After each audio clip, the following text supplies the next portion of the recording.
Hello, friends, it's Amy Stevland. I know it's been a while since you've heard from me on this feed. Welcome to a surprise bonus episode of This Is How It Starts. It's February of 2025, and already it's been a lot. The current political climate continues to push back civil rights and perpetuate the oppression and erasure of Black voices. The undeniable truth is that Black artistry has shaped every ounce of our shared culture. And that's been the focus of my special project, Portraits of Excellence, Black icons that transformed music and culture. It's an illustrated tribute to amplify the artists who've moved us, broke barriers, and shaped today's world. For me, this isn't new though. I've been illustrating these artists for decades, most notably Janet Jackson for over 30 years. What started as a quiet, personal project has turned into something more meaningful.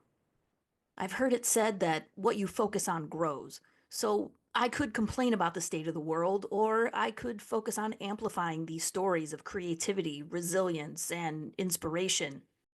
So as we enter Black History Month, I really want to share this work more broadly because these artists didn't just make history, they shaped the future. In the spirit of the podcast namesake, This Is How It Starts, I want to take you back to where it all began, before I really knew why this work mattered so much to me. How Satanic Panic, my dad's dusty record collection, and a handful of childhood drawings set me on a path I never could have predicted. So let's start at the very beginning. This is part one of a series of blogs entitled Portraits of Excellence, Origins.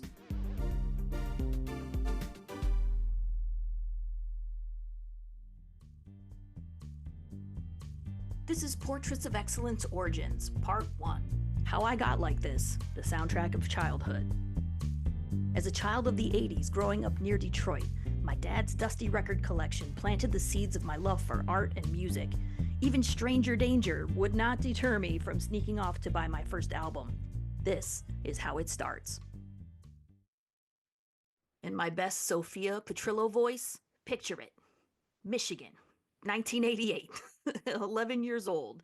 Satanic Panic is fully in effect in our house.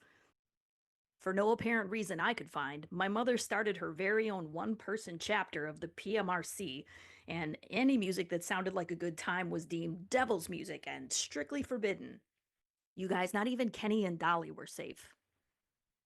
Finally, at an age where I was even interested in music, my friends were all enjoying the new wave of MTV hits while I was home listening to the saccharine yet sarcastic vocal stylings of TV's Blair from The Facts of Life, Lisa Whelchel.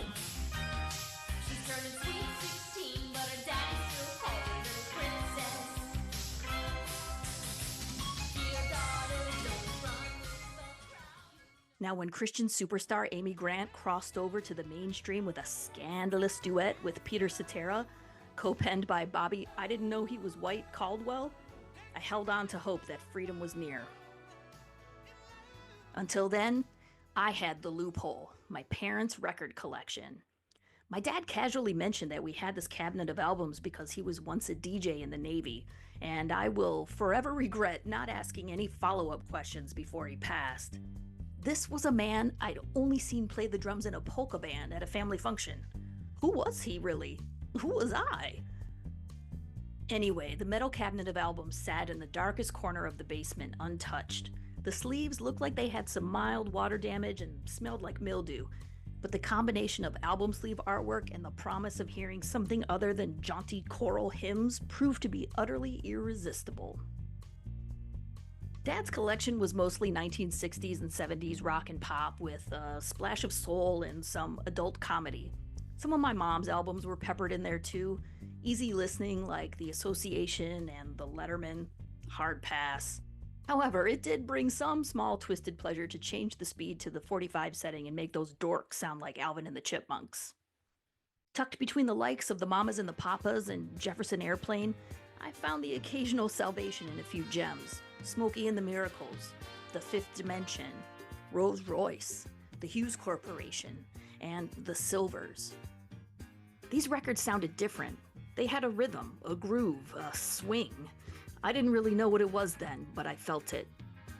If this was the music my parents listened to when they were younger, then it was absolutely fair game. My sister and I decided that our greasy child fingers would give these discs of deliverance the love, attention, hip-hop scratching, and frisbee throwing they deserved. Sorry, Johnny Mathis.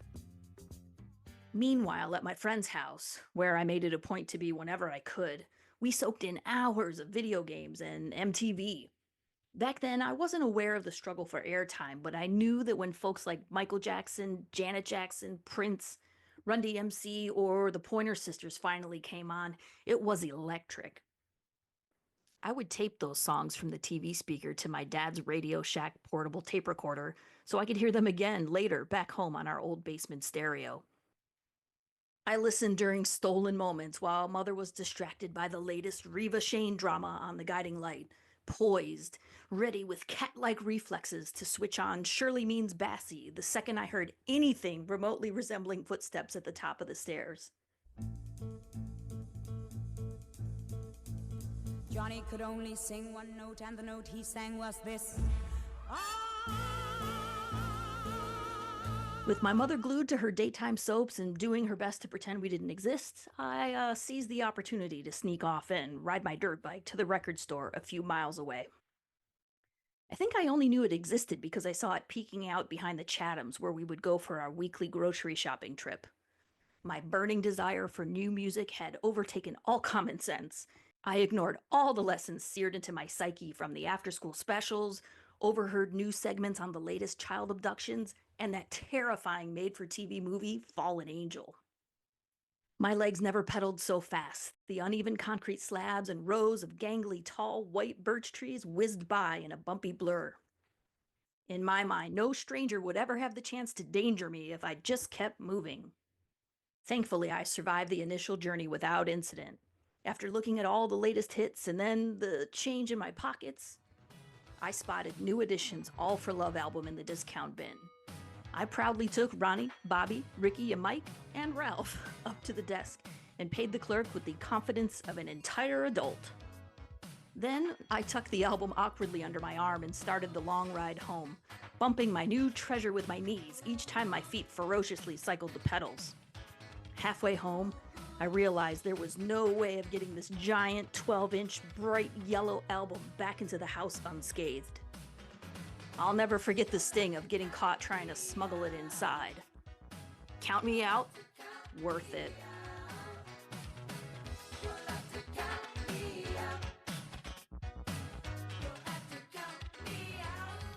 I'm still not sure why or how, but sometime after we rescued my sister's copy of Prince's Lovesexy from a hidden drawer, the music ban was miraculously lifted. Victory to the rebellion! And this was only the beginning.